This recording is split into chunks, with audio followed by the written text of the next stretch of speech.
We have 80,000. 80,000. 80,000 chemicals in commerce. Companies are free to put a chemical on the market with zero information about its health or safety properties. You look at some of the things that are on store shelves today and you can't believe it. We have products on the market and nobody knows if they're safe or not, and nobody's testing it because they don't have to. I don't want to take the chance of buying something that could be really bad for my family.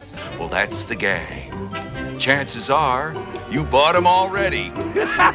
Almost all of our consumer products are made up of chemicals, and a lot of those chemicals are harmful. There are different chemicals, they're in different levels, and it's getting into us in every conceivable way possible.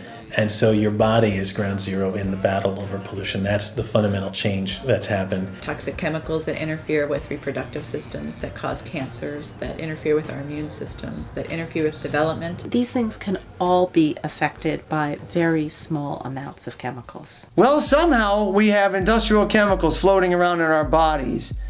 And you'd think one of those would be enough.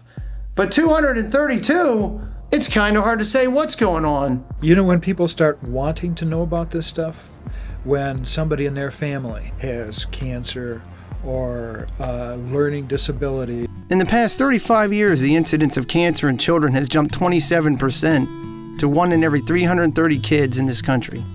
And it is the leading cause of disease-related deaths in them as well. And that's just the tip of the iceberg here, as the incidence for nearly all major diseases in children have gone up in recent years. And then there's autism. It's a relatively recently diagnosed neurological disorder that still baffles researchers to this day, and it's absolutely everywhere. The highest rates are in Minnesota, where a staggering 1 in every 67 children have it. But the lowest rates in this country, and I find this to be incredibly strange, are in Iowa, directly bordering Minnesota to the south, where 1 in every 718 children are affected. What could they be doing wrong in Minnesota that they're doing right in Iowa? And is it really that simple? It's hard to tell. But it is causing the families an awful lot of pain, and it's costing the nation $35 billion a year to find out.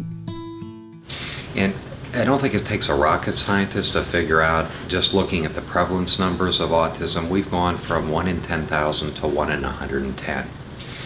That's not genetics alone. I mean, I don't think anybody seriously believes that anymore, so that leaves open a huge window of opportunity to start studying and taking very seriously what environmental exposures are also coming into play here. For a long time, the best understanding has been it's a function somehow of genetics, but tonight, new research suggests that what researchers call environmental factors may play at least as big a role. One of the questions we see so often in the autism community is, do you think we're just diagnosing them better or we're recognizing it earlier? No, not at all. I've been in too many schools in areas that aren't known for the quality of their autism services, and teachers will pull me aside and say, where are these kids coming from? I mean, 5 years ago, we had 3 kids in early childhood with autism. We've got 28 now.